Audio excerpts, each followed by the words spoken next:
গীতা পাঠঞ্চ শ্রবণম য করোতি দিনে দিনে ক্রতবো বাজি মেধাদ্য কৃতস্তেন সদক্ষিণা।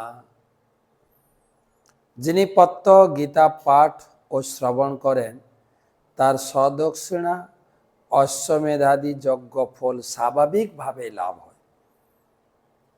আজকের আলোচনা অষ্টষষ্টিতম 68 শ্লোক।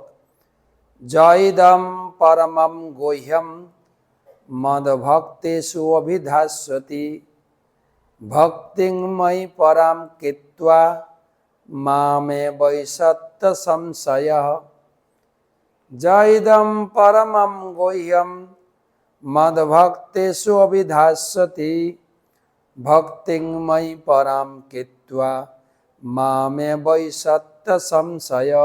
অনুবাদ: যিনি আমার ভক্তদের মধ্যে এই পরম গোপনীয় গীতাবাক্য উপদেশ করেন তিনি অবশ্যই পরাভক্তি লাভ পূর্বক নিঃসংশয়ে আমার কাছে ফিরে আসবেন।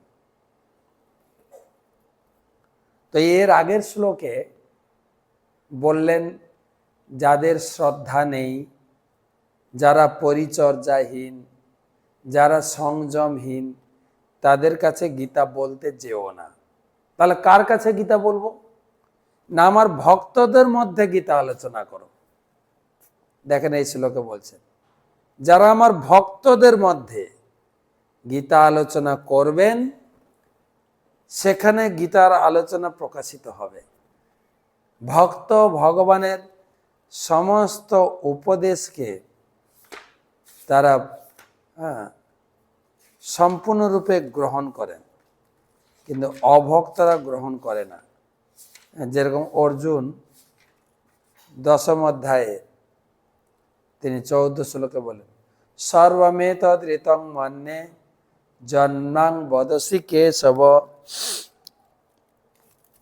তুমি যা যা বলেছ আমি সঠিক রূপে গ্রহণ করেছি, সবগুলোই ঠিক বলে গ্রহণ।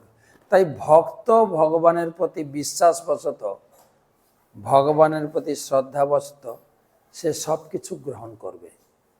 তাই ভক্তের ভিতরে গীতা আলোচনা হোক, তাহলে ভক্ত গীতাকে গ্রহণ করে ধীরে ধীরে তার ভক্তি বৃদ্ধি করবে। যেই জন্য ভগবান বলছেন যিনি আমার ভক্তদের মধ্যে গীতা আলোচনা করবেন তার ভিতরে আমি ভক্তি প্রকাশিত করব, যাতে সে আমাকে লাভ করতে পারে, আমি তাকে আমার কাছে ফিরিয়ে নিয়ে আসবো।